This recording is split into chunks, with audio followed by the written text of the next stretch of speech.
Thank you everyone for joining us today. This is Amanda Scott, Senior Director at Capture Higher Ed. I'm here today with a couple of my colleagues who I'll introduce in a moment, but I'm going to go over a couple of housekeeping items. You are here for the top ways to increase your enrollment efforts this fall. We're going to talk about utilization of marketing automation and digital display and how they work together to enroll students at your institution. For the housekeeping items, all of your lines are muted today, so we cannot hear you, and hopefully you can hear us. If you have any issues at all, please make sure you put a question into the question box, either if it's technology related or not. As we go along today's presentation, we would like to make this as interactive as possible, so please go ahead and put questions into the chat box anytime that you have a question throughout the presentation. We're not going to just wait to the end to do questions. It's going to be a little bit more interactive than that. So as we get started here, we're going to introduce my two colleagues, Jamie Gleason and Jeff Broom, and they're going to be leading you through today's materials. Jeff? Good afternoon, everyone. Thank you for joining us today. I'm Jeff Broom. I'm an enrollment solutions consultant here at Capture Higher Ed. Just a little bit of background. I've been in the higher ed space in some way, shape, or form for about the last 18 years now, starting in Greek life and student activities and housing, even jumped over to the high school side of the desk and worked with students for about 7 years as a director of college counseling, and then joined the admissions space at Widener and Albright and Drexel Universities, all in the Philadelphia region, before joining Capture Higher Ed. So welcome today. Thank you. Look forward to having a great conversation with you. Hi, everyone. My name is Jamie Gleason. I'm a senior enrollment advisor here at Capture. I have been at the company here for about 3 years. And prior to that, very similar to Jeff, I've been in higher ed for 12 years previous. So my roles were in student life, but then also the director of university admissions at 2 institutions, also in the Philadelphia area. So you're getting a little bit of Philly and Pennsylvania representing here today. So it's good to be with you, and we're excited to share some of this material as it directly relates to some of the experiences that we've had with the partners that we've consulted with and worked with even currently. In today's conversation, we're going to talk about both how marketing came to be in the area of higher education, have a little bit of recap of the business side of marketing automation, and then we're going to move into the enrollment effects of how it's being used on the higher ed side as well. So one of the reasons I think Jeff and I are good people to do this is that we have been on the budget side of figuring out how to allocate dollars and use the money that is internal in order to make our recruitment goals. And probably our biggest hope today is that you can gain some items from our talk, just to have a few more tools in your toolbox. Maybe think about a couple of different mechanisms that you haven't used before. But the very real truth is that marketing dollars are a very big part of your everyday process, and it's very true that in the United States, digital marketing presence is an ever-growing field. And for many of you, this might be something that you are actually just on the tail end of as you've finalized some of your budget conversations or thought about different ways that you can bring different dollars to bear. I think the important statistic that you want to take off this slide is that there are literally billions of dollars that are being used in the digital advertising world, and those are not just with companies that are the big companies like we see here, but they're also items that, oops, sorry about that. They're also items that they're a part of your makeup, and they're things that you're doing. You can see here from this overview that higher ed obviously doesn't stand with some of these Fortune 500 companies, but the effectiveness is the same. And I think the thing to keep in mind is that how expensive other methodologies are, and what we're hoping that you can come away from today with is how you can use digital digital advertising and marketing automation in order to actually maximize the budget that you're currently working with? Well, I think a key piece to understand here too is, we're not talking about print spend. And you see these companies, you don't get a print piece in the mail from Apple or Procter and Gamble about some of their products, but they're utilizing digital advertising because there's more touch points. So where I can send, as an enrollment officer, I can send one print piece out to a student that may see that in this first quarter of my recruitment year, my recruitment cycle, or I can spend less money on digital advertising and they can see an ad every day for 30 days for the length of my campaign. So what we're trying to get at is higher touch points, higher connectivity to students and families.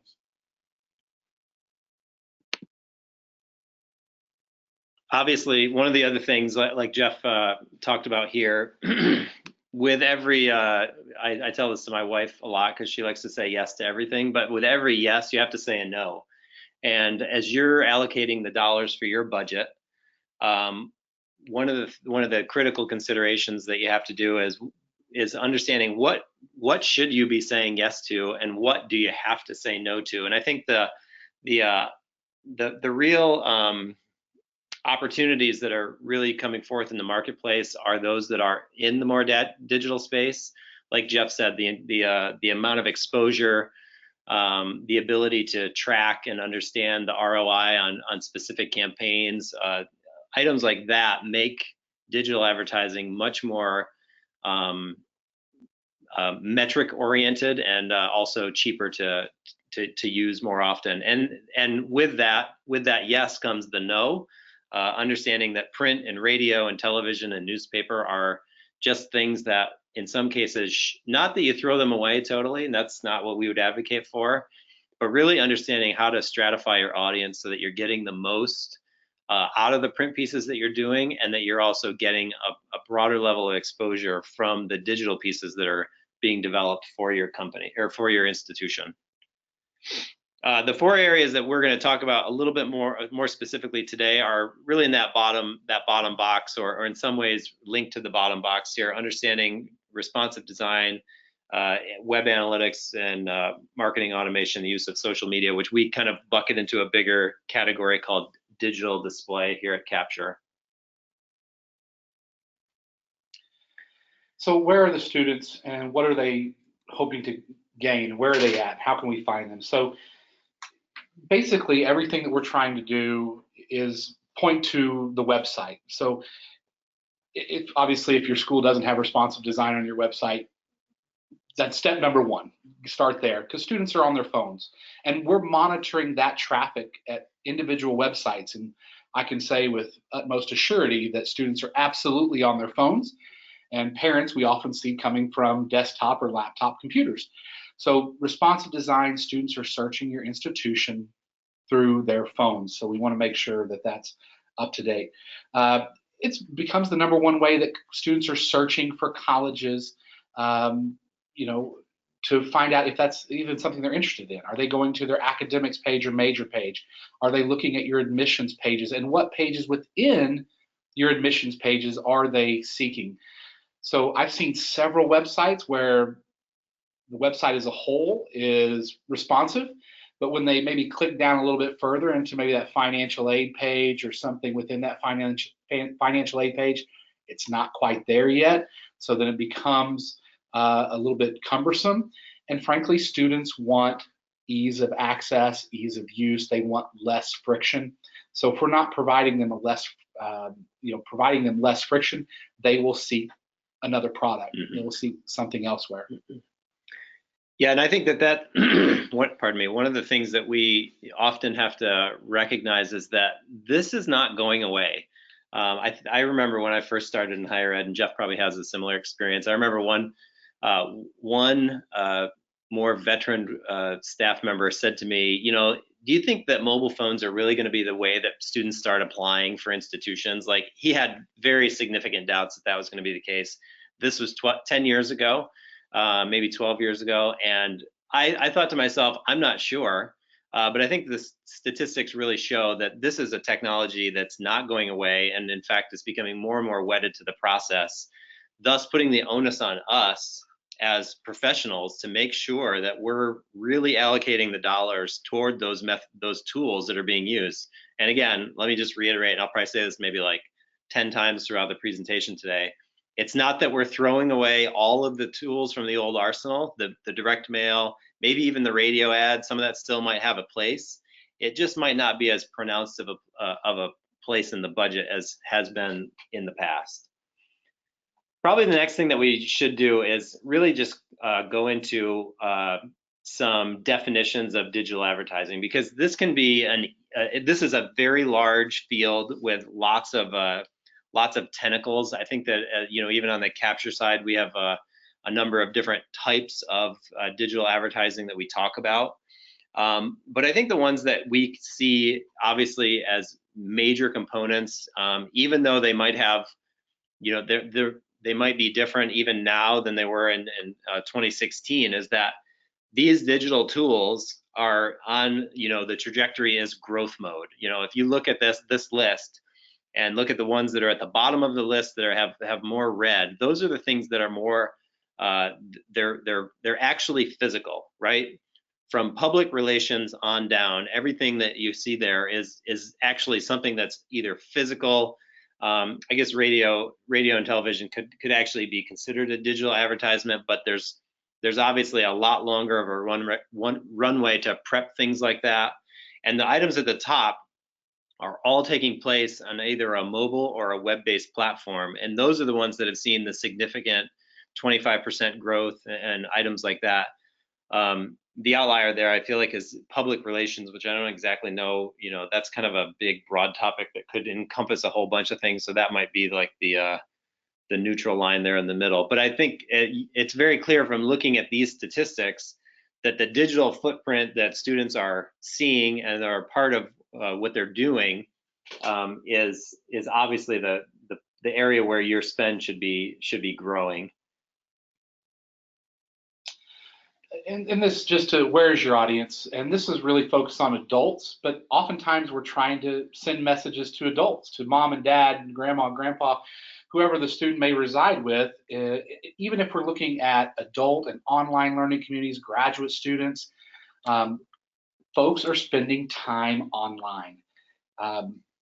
My children probably would rather I not spend as much time online, but gosh darn it, I'm reading an article and I'm fascinated, and that just takes me down a wormhole to read the next article. But I'm spending a lot of time online. Even my kids are spending a lot of time. My wife is online constantly. We're watching TV while we're online because we have mobile devices, ease of access right there in front of us, and it becomes easier to do that. And we're on social media, and so we need to place those messages where they are and where they're spending their time. And frankly, as you can see, it's online. And while we think Jeff is a pretty special person that he spends so much time online, the fact is he's very much the part of the normal makeup. And I think that, if we were to see a similar study of students who are in the Gen Z group, their time online, their access to digital media versus traditional media is very different, and would then again kind of augment the urgency and the need for us to be a part of those platforms. So obviously there's some big benefits to digital versus traditional. I hit on one of them, I think, a second ago when I was talking about the long runway, but understanding the effectiveness in terms of students being there, but also the build up to launch and the time that we can get things built and deployed on the digital side versus the traditional side. I know that one of the arduous tasks when I used to be a director of admissions this time of the year was kind of going through and understanding what college fairs do I want to be a part of, what does the view book, what changes need to be made in order to get the view book out. And this is prior to PPY, so I'm a little bit behind the curve here in terms of the time frame, but certainly understanding that the preparation that has to go into the traditional media is very, very long. The runway is extensive, and the use of even other resources on your campus is pretty grand when it comes to getting a traditional media campaign off the ground. Now you put that juxtaposed to digital media, and it's unbelievable how quickly we can get some items out the door. We can build them, get them launched, and not only the speed, but also the exposure and the breadth of what we can develop is so much greater. And in many ways, it's so much easier to measure. So we're going to be also talk about, should be remiss to say that digital advertising doesn't necessarily mean you're placing ads on social media, that you're placing ads on different websites where students are going, telling them to, click here to apply now, do those types of things. We're also talking about dynamic content. So you've all been on a website, you've all been shopping on a website, and something pops up on your screen saying if you sign up now, you get 15% off your next purchase. That's an example of dynamic content and another example of digital advertising. And basically, we're doing the same thing. We're talking about that as well, and delivering that dynamic content while students are on your website and while they're looking at certain areas of your website and delivering that content. So I want to also mention that becomes part of it as well, that we're not just going outside your website and delivering ads, but there's opportunities within your own website to deliver that information. So there's different digital advertising that we're going to talk about, or that we've talked about, and that we want to just kind of pinpoint in on. Household IP targeting, right? Delivering those messages to students' homes where they reside. So not only students see the message, but parents see the message. And a great example of something that works really well there, you can earn up to X amount of dollars in scholarships. Mm-hmm. That works really well. If you know that a specific group of names that you purchased through your data acquisition has certain test scores or certain GPA ranges, you roughly know how much scholarship dollars you're going to give them, or pointing them to a scholarship calculator on your website. High click-through rates. We love to see that. So that's one way to get students and parents both involved. Email targeting, delivering advertising to students' phones where they are because they're checking their email on their phone, and we can deliver those ads there. IP targeting or geo IP targeting, fencing around those community college areas to find transfer students, business parks, military bases. If you are a yellow ribbon school, if recruiting military students is very, very important, if you happen to be located near a military base, that geo IP targeting works really, really well for those areas. And then social search and retargeting. It's obviously placing ads on YouTube, Instagram, Facebook, Twitter, LinkedIn for those adult populations, and then retargeting. We always want to retarget families and students that have visited your website, they've left your website, but we want them to be engaged and come back to your website and deliver content to them that matters relative to their visit. So those are all of the things that we talk about when we think digital advertising. Yeah, and to follow up on what Jeff said, I think within Capture, one of the areas that I get all excited about is just search in general and using the platforms of search in order to do the lead acquisition. But I think Jeff hit on a critical part of really being able to filter those groups down that are in your primary and secondary markets and being able to deliver spot on messaging that's going to be important to them. So, segmenting your buys out, breaking your groups down in order to, hit messages that are more targeted toward students who are in your state or out of your state, students who are honors versus those who are not. Just helping those segmentation processes is just so much more, and it clicks it checks the box of like, are you personalizing the message that's going out to your students as opposed to just doing more of a carpet bomb where one size fits all messaging, and it just makes the feel, the look and feel of the messaging that you're doing so much more student appropriate. Here's just a general graphic of some kind of expands a little bit on what Jeff was talking about with the different types that we do here at Capture, but also some of the general ones that have just been a part of makeup for a long time for many marketing departments: search optimization and the delivery of search retargeting, so that people, when they're typing in, colleges in Pennsylvania, that they're getting, your name listed there if you are a school who kind of wants to have those records. One of the exciting things that we do at Capture too, that I like, and this has to do with the search part of it, is actually going onto your website, displaying digital ads for students who are anonymous, who are showing up, who potentially could be stealth applicants at some time, and we're putting up a box in front of them that asks them to provide a little bit more information, so that we can then start the conversation, start the messaging going, and really making a much more effective use or collecting that audience a little bit more, so that we can talk them through to the next step. Like, what do we want them to do? How do we get them to become a part of our process in admissions? We're going to talk a little bit here. We're going to get into some of the weeds relative to these different types of digital targeting, or sorry, digital advertising. And one of the ones that Jeff hit on that I think is very interesting, it's obviously a growing technological field. Databases are coming to bear that have IP addresses as their that's what they're cataloging. So I think we use household IP targeting a lot when it comes to making sure that we're delivering into the household the message that we want. And specifically, you can see an example there in the call out box of a small private liberal arts college in the South. We put a campaign together internally. We ended up seeing 316 deposited students who were a part of that campaign that then obviously became students there in the fall. The real truth is this: when it comes to your dollars, this is a way that your dollars are getting exactly where they need to go, because this advertising is happening inside the IP address of that specific household, and it's not a city block, it's not a geographic area. This is like right inside. Obviously, we don't append it 100%, but there's the ones that we append and match up in the 65 percentile range. We're getting that message right where it needs to go.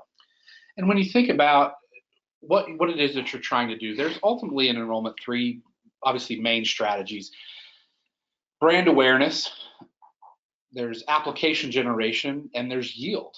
And so utilizing these different tools and techniques of all of these different kind of avenues, they kind of fall into those strategic buckets, so to speak. And so IP targeting is fantastic for yield, because you know which students you've admitted. You may have an admit pool of 2,500 students. I'm just throwing out mythical numbers here, but 2,500 students, that's the perfect market to utilize IP targeting on, to deliver message to students and parents and remind them why they applied in the first place. Yeah. Remind them why they fell in love with the institution enough to make them apply.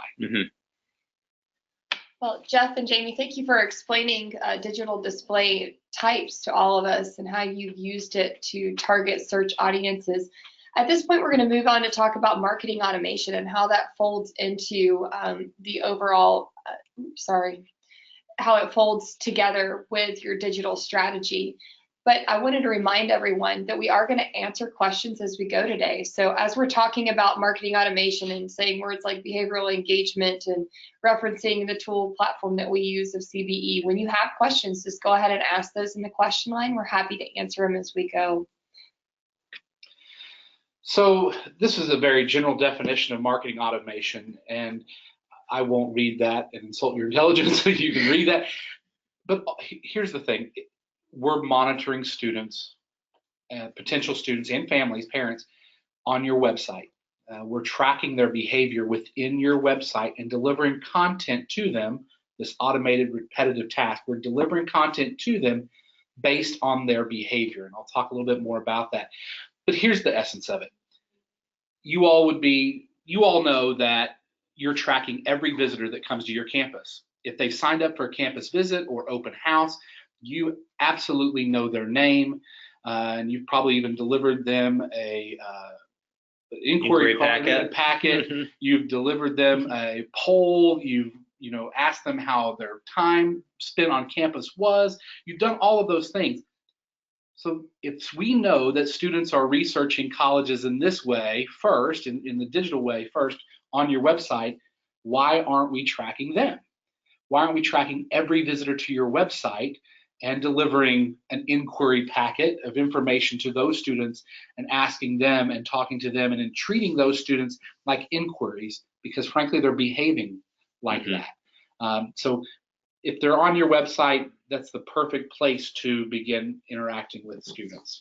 And the beauty of the marketing automation tactics that we employ for the partners that we're working with now is that we can, like Jeff said, monitor not only those students who have come and visited campus, who have done taken the next step that we want, but we can also track those that haven't done what we want them to do yet, and we can prompt them according to their status, according to where they are in the CRM, according to what steps they've taken, and it works. I mean, we've seen dramatic increases with the work of our partners as we've deployed this technology onto their campaigns and been able to specify the targets that we are putting messaging to, and it can be across the board. Like Jeff said, it's when it comes to using the messaging that's appearing on your platform, my number one tactic when I'm thinking about how to use this is, what is the next step I want this student to take? If we have them in a market segment and they haven't visited campus yet, I want them to visit campus if they're close enough. If they're not close enough, I want them to be a part of the digital, the virtual tour.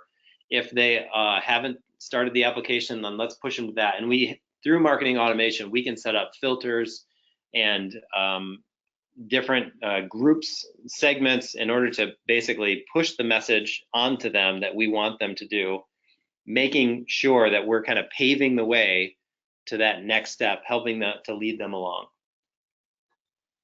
So there are a few marketing automation companies out there. Capture happens to be one of them, and we work solely in the higher ed space. But certainly Marketo and HubSpot and SharpSpring, they're out there as well. This is not new. This technology has been out there and has evolved in many ways, and businesses are using it every day. Again, I mentioned that ad that pops up, offering you 15% off, or if whatever was left in your shopping cart at a particular website, and all of a sudden you get an email saying, come back, complete your shopping purchase. That is marketing automation. It's happening to you all the time. But it is relatively new to higher ed. At least, certainly for however many years I've been in higher ed, it didn't exist. And certainly I would have used it. Wish it did. We wish it did. Because my old boss would often talk about the low-hanging fruit. Let's go after the low-hanging fruit, depending on the time of the year. The problem is we didn't know who the low-hanging fruit were. Were they the students that just applied and were just admitted as a rolling admissions type of institution? Were they the low-hanging fruit? It certainly wasn't the student that applied back in October, but we haven't heard from since. But so who was that? This marketing automation defines who that low-hanging fruit is. And it also helps us to actually improve the other processes that we have going on. We were talking just in a meeting this morning about, Capture's biggest mission for our partners is to help them use their resources more effectively. And those resources aren't just restricted to budget dollars, but also time. The use of marketing automation, and this was what I tell the folks that I work with at least every quarter, is that we can build things into your process that help you not to have to think about what you're delivering to the student. So obviously we all have, in many cases, email comp flows. You all have those built. Your CRM is deploying those. But even within that, we can amplify that by using their presence on your website, those students' presence on your website, in order to deliver an augmented message and a more specified message if it's pertinent, if they need to do the next step, if we need to build them in, then we can do that. And you can see here how marketing automation helps in these areas on a number of different ways. One of the things I talked about earlier is friction and ease of use. Again, if students find things cumbersome, if students can't find things on your website, they're going to go someplace else. Shortcuts. I am on college websites all the time. You'd be amazed how hard it is and maybe you wouldn't be amazed because some of you all feel those pains. I can't even find the admission office. You would think that would be kind of front and center, but it's not in a lot of cases. So we know that in enrollment, if students do A, B, and C, then D is more likely to happen. So frankly, let's just give them A, B, and C. Let's make that easier for them instead of relying on them to find it. As Jeff said, we,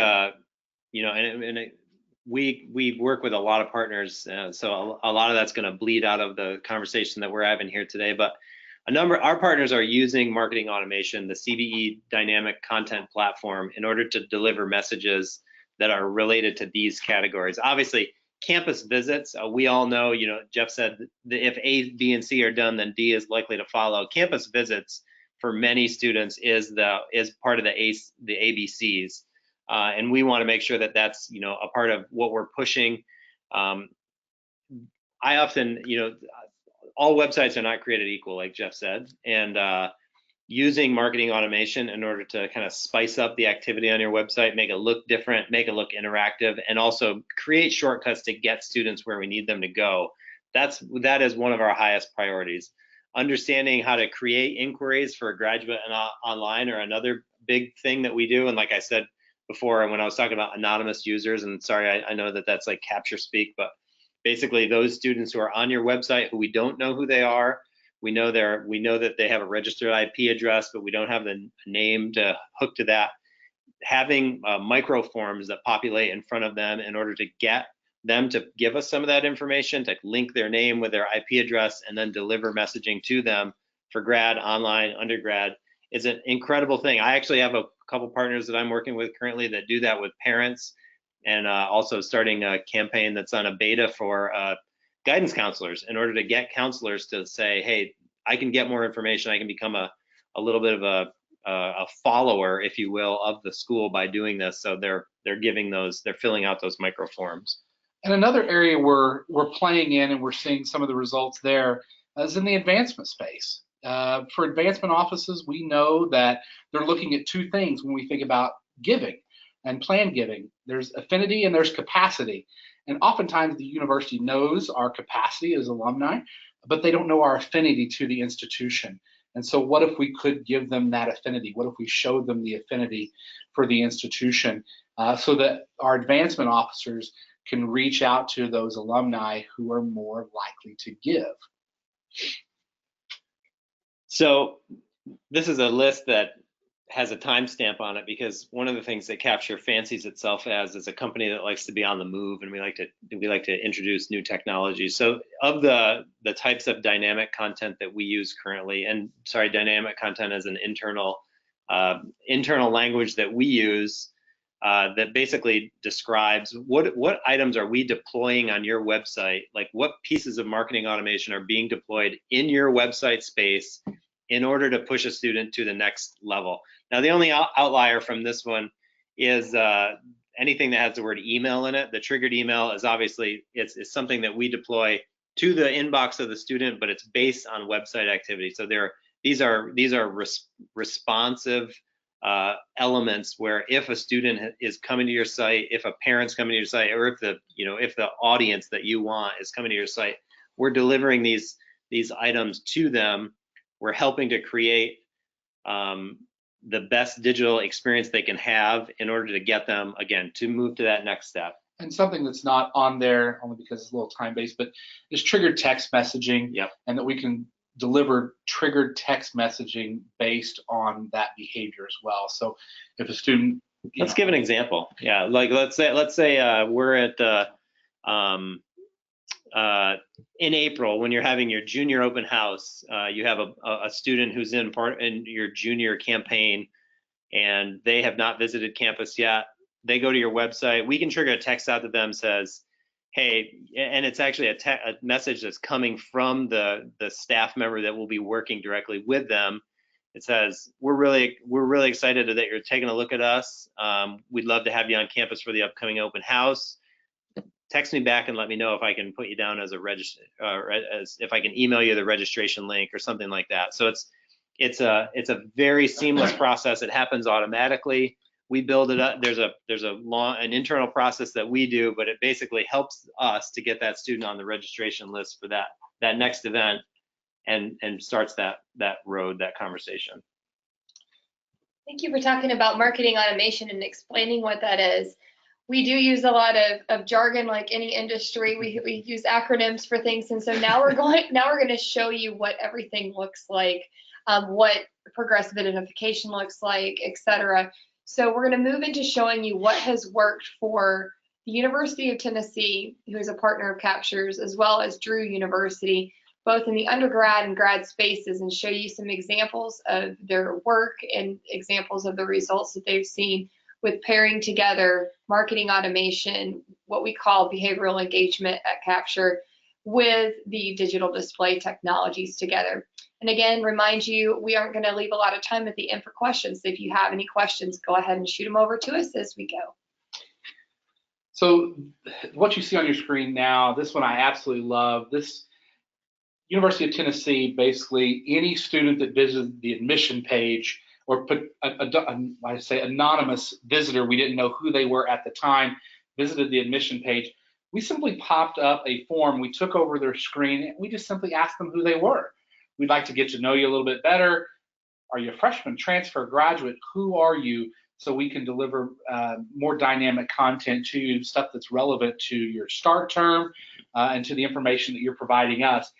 And ultimately, and so think of this, you may have some embedded form somewhere on your website that probably gets less than 0.5% completion per day. And what we were seeing there is about 8% of every visitor who saw this form completed that form. And that was, granted, it was very aggressive. So we'd probably see, if we were less aggressive, more complete completions in this.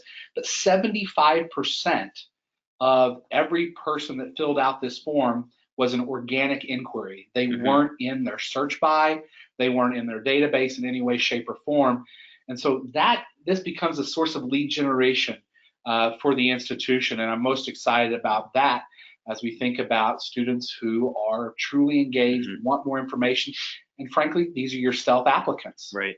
Yep. These are your future stealth applicants. And the beauty of these students is that they're the self-seekers they're coming on their own already. Their ability to convert and their willingness to convert is going to be higher even than some of your top model search prospects. Here's some examples of some of the digital advertising that we put out into the wild for the University of Tennessee, and these would show up, if a student was on ESPN.com or other major sources of traffic. This is going to track a student who had potentially either been on the website, and in this case, actually, it's probably more of a specified list of students who were in their search purchase, who we knew we wanted to push them toward application. Sometimes we operate that retargeting ads where if a student has visited your website and then left, those get more of a learn more, quote unquote, learn more messaging. This one obviously is apply messaging that shows that we were deploying right to a student that we knew had the ability to apply, was at that stage in their life when they should be applying. And this is an example of dynamic content that we simply display on the University of Tennessee Knoxville website when we know students are visiting the website. So they may come to the admissions page, they may go to the majors page, see if they have the major that they offer, which being such a large institution, they most likely do. And again, we tell them, well, let's schedule a visit. You're clearly interested in the University of Tennessee. You visited the page X amount of times. So we pop something up on their screen in maybe the bottom right-hand corner. Maybe we put it kind of front and center, but saying, click here, register. Here's the next opportunity for you to learn more about the University of Tennessee, instead of, again, them having to go back to another page, click down further, find the visit link, find when the next open house is. Let's just put it in front of them, make it easy. Get the shortcuts out there. One more example of a senior applicant outreach campaign that we did. And again, this is directed at senior applicants and pushing them to the next step of finalizing their application, taking the next step. Yeah, and I think we will send this presentation out to everyone who's attending, so you'll be able to have these pictures of the campaign copy. Here's some actual metrics. We love to use marketing automation for students who are ready to deposit. This is a great way to again create that shortcut. You know the audience, you know the students who are there because they've done something before. You have a positive identification, and we know that they're ready, they've been admitted. So we will deploy a campaign similar to this. And you can see here, what happened is we had a 10% click-through rate, and those students actually did what we wanted them to do. They saw it, they were intrigued, they clicked pay now, and they did the step that we were hoping that they would do. Another example of just another campaign of for transfer students. We all know that this is a group that's sometimes put on the sidelines, but definitely balances the budget for most of us. At least it did for me when I was a director of admissions. So certainly a growing interest in getting these students to not only apply but also convert. So making the messaging strong toward the transfer student is a critical component for success. And here are some of the results. Again, this is the beauty of these kind of campaigns. I just can't emphasize enough is the speed to market and the overall cost of getting it out there and deploying it and making sure it's being deployed to the right student is so critical, that we know this is going to the students who have been to the transfer page. They've been looking at transfer related materials. They're doing what we want. We all know that transfers can be a finicky bunch. They have a short list of questions and you need to answer them very quickly. So here's the way that we do that. We get them to the pages we want. We put in front of them the offer, the next step. And we all know that transfers are hard to find, nor can we really recruit transfers at another four-year institution, if we're four-year schools here, unless they self-identify. So by being on your website, us asking them who they are and having them identify themselves, we can begin that relationship earlier in the process for those transfer students and begin kind of a longer cycle of answering their questions, so it doesn't have to be so condensed and last minute that oftentimes transfer students can be.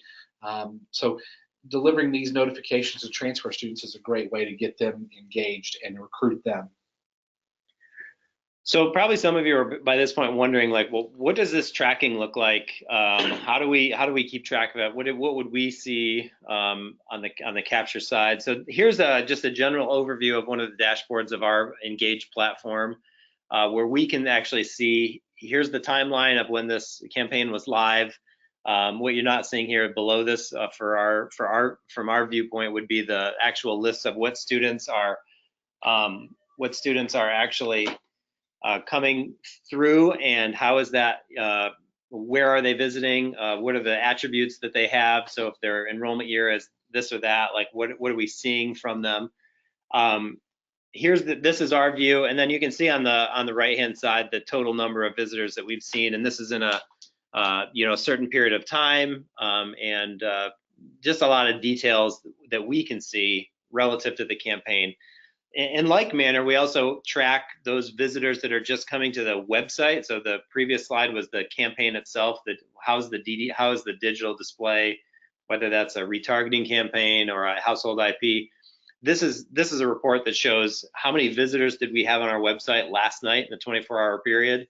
Obviously, we've redacted some of the information here for the sake of the student and the institution, but you can see there's a lot of great details that your staff could use in order to understand, like, what students are coming to our website, where are they going, and what do we do with that information? I think the so what is an important part of what we do with this information, is like, how do we use it? How do we benefit our campaign using these kind of tools? So real quick, we have a question. The question is, was the form on the previous screen, I'm assuming you're referring to the UTK form, was it placed as a pop-up on their main campus URL?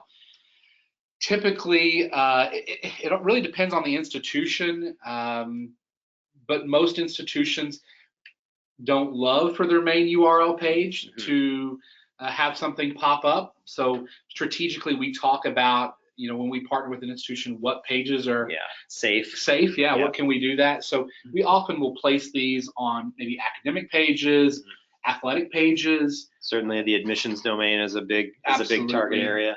So we place them on a lot of other pages, but typically the main page for a lot of institutions, not every, we have a couple that do allow that, but sometimes they just say, no, let's just stay away from that as much as we can. Well, and sometimes too, we do it for the purpose of protecting ourselves. We want to make sure that we're getting to the audience that is the critical audience. So understanding what domains are most trafficked by the students who are going to be a part of the incoming class is a critical factor. So like Jeff said, we might start with a school partner and say, we're going to start with these subdomains of your website, but then maybe make some recommendations 6 months in to say, hey, we're seeing a lot of these students are visiting these areas or kind of going over to these other domains where we don't have content displaying. And then we'll maybe do a pilot and say, hey, let's build a campaign that deploys here, see how it does, and see what the outcomes are. Good question. So let's go. We're going to do a couple of quick stories just because we like to talk about success. Drew University is a partner that we work with in North Jersey. And this is a great story. I'm not going to read it word for word, but essentially what we are able to do, looking at the impact of marketing automation and digital advertising with this particular student, is to say the browsing history from the website and then off the website being redirected back into the website through some of the campaigns that we were deploying off the website, was bringing that student back to where they needed to go. Here are some of the examples of the content that this student responded to. And we were able to basically, through this process of learning more and getting to the application, bring this student into a deposited status for this coming fall. And this is just one example of many that we have that basically show how the road it's an indirect road where they visit the site, go back away from the site. You can see here, the student was obviously a prolific user of the website. They responded to not only the popovers and the toasters, which we call dynamic content within Capture sphere, but also digital display retargeting. So we were displaying ads when this student was not on the website, and we were able to make that student a part of their incoming class. And I'm going to skip that one and go to the next one. Undergraduate student impact. Sorry, man, I got a little frog in my throat. I got to drink some water. I'm talking too much. That's a sure sign of that. Obviously, one of the big group that we've worked with, even though Graduate is a part of of what we do, it's also the newest part of what we do. So undergraduate students are a huge part of the deployment of digital tactics and dynamic content. You can see here that these are some examples of pages that we have tracked where they've got financial aid pages, academics, residence life, and how the shift happens. So we work on a kind of a quarterly strategy here at Capture, where we're designing strategies that kind of hit at different points of the year. And what we can do, again, on our side, is to change our response so that a student who is working his or her way down through the funnel is then able to also get customized content to take them, again, to that next step that we want them to be at. So whether that's learning more about student orientation, getting them to apply early on, but then in this case, you can see how the student shifted toward residence life, the dining hall, understanding that. So that student was more sure of the fact that this was the place where he was going to go. Oh, Jeff's telling me to go back one more. He's going to talk. Yeah, I just wanted to give you a sense of what this looks like from the user's perspective, from your counselor's perspective, or the marketing team, and what they're looking at. And so this is, obviously we redacted some information there, but this is a student page that we're monitoring. We can see their general location of where they're coming from there in the upper right-hand side. We can see that they visited the website 93 times. They visited 233 pages within your website. we have their enrollment year, we see that they're now a deposited student, but basically down below in that visit history, we can see their entire tracking. We can see every page that they visited. So I look at it this way. We're not always talking about first source and enrollment management. We purchased the name from College Board or ACT or CBSS. We've done those things, but it's not about first source. It's like kind of a locker combination. Yeah. We're looking for the right thing that the students have done, and we're looking for those patterns that exist. So what pages did they hit that ultimately decided for them that they decided to enroll? So monitoring every page visit, how often they were on each page, really matters. The other piece too, in the right-hand side, you see this tag cloud of the different pages that they visited overall. And we often think about, again, I mentioned earlier, low-hanging fruit, and you may be an office where you make phone calls, and my office certainly was. And oftentimes you hear it like, I'm calling from X university. Do you have any questions? Or I'm calling, or you're even leaving that message. I'm calling from X university. Please call me back. My number is this. And it's very generic. But if I see that a student has been all over my financial aid page, maybe the message I'm leaving is, I'm Jeff Broom. I'm calling from X university in regards to your financial aid and college affordability. When you have a moment, if you and your family can give me a call back, that is a powerful message to leave when we know we're leaving lots of messages, but it's more impactful than I'm calling, do you have any questions? Sure. So understanding where they're visiting, how much they're visiting, what's really important to them can really help deepen your relationships with the students that you're trying to recruit. And kind of like in the email management and email marketing categories, we have, open and clicks are a big part of that. Similar to that, web engagement for us is a critical component. You can see in the center of this page, Jeff referred to the number of visits and the pages that have been visited. But in that next quadrant over there with scores and predictions, these are a couple of proprietary algorithms that we have put together that show how engaged is the student both now and on a persistent level. So the capture engagement score, the CES that's scored at a 71 there, is a measurement of how much time has that student spent on the website in the last 7 days. Now this is obviously dated material back from late May and early June.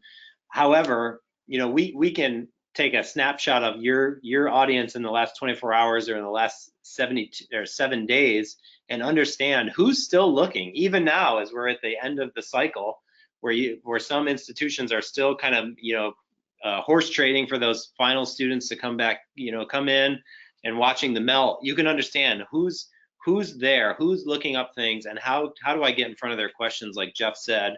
This is all part of the digital display paradigm that we have put together here at Capture. Jeff, who loves to talk about this kind of stuff in terms of how it can benefit you, would certainly be a great person to reach out to in terms of understanding how Capture engagement score and affinity index could be a part of your makeup in the future. But these are two scores. I again think back to my days as a director of admissions. If I would have had the ability to tell my staff, here's a list of the students in your territory who've been on the website, maybe in the last 7 days, but maybe certainly in the last 24 hours, and understand what do I need to do in order to seal the deal and close the deal with them right now, then that's a game changer. And not only is it a game changer, it's a relatively inexpensive way to gauge that bigger group of web visitors and understand where they're going, what information they need, and then how do we deploy other campaigns to them in order to get them, again, I've said it 100 times already, but get them to do the next step that's critical in their process. I've already covered that slide, so we're going to skip over that. And I think that's the final thoughts and questions. Anyone have any questions that you have right now? We're at the end of our material, so we're going to shut our mouths now. So while we wait for some questions to roll in, I'm going to tell you what's going to happen now. We're definitely going to send out a copy of this presentation to everyone who is here today. We're also going to send out a very special blog digest, which is a culmination of marketing automation with digital display, where we've looked at partnerships such as the ones that we described today with University of Tennessee and Drew, where we've been able to glean case studies of evidence of the two working really well together. Peanut butter and jelly style. They wouldn't let us name this peanut butter and jelly, but that's what we were going with at the beginning. So in terms of final thoughts, as questions come in, if they're not on your website, they're not coming to the institution. I know that's a pretty blanketed statement. It's pretty true, but though. It's pretty true. We've seen it over and over and over again with the partners that we've worked with. The other piece is enrollment managers, and I talk to directors, vice presidents, marketing folks every day, and they're worried about their campus visits. Are they up in campus visits, particularly this time of year? And then they always talk about sometimes the website. But the problem is we're tracking one, but not every institution is tracking the other. Yeah. The capability is there to track the other because I think it can provide you even more valuable insights than the campus visit. Certainly of equal value. Absolutely. Yeah. Well, thank you everyone for coming today. We appreciate the time that you've invested in learning more about marketing automation and digital display technology. We'll be sending this out under my name, so you can definitely reply back if you have any questions. We'll make sure to be able to answer any of your personal questions that you may have not had the opportunity to ask today. And we appreciate your being here and for being someone who's interested in Capture and what we have to add to the industry with our intelligence with marketing automation. Thank you. Thanks all. Thank you. Have a great day, everybody.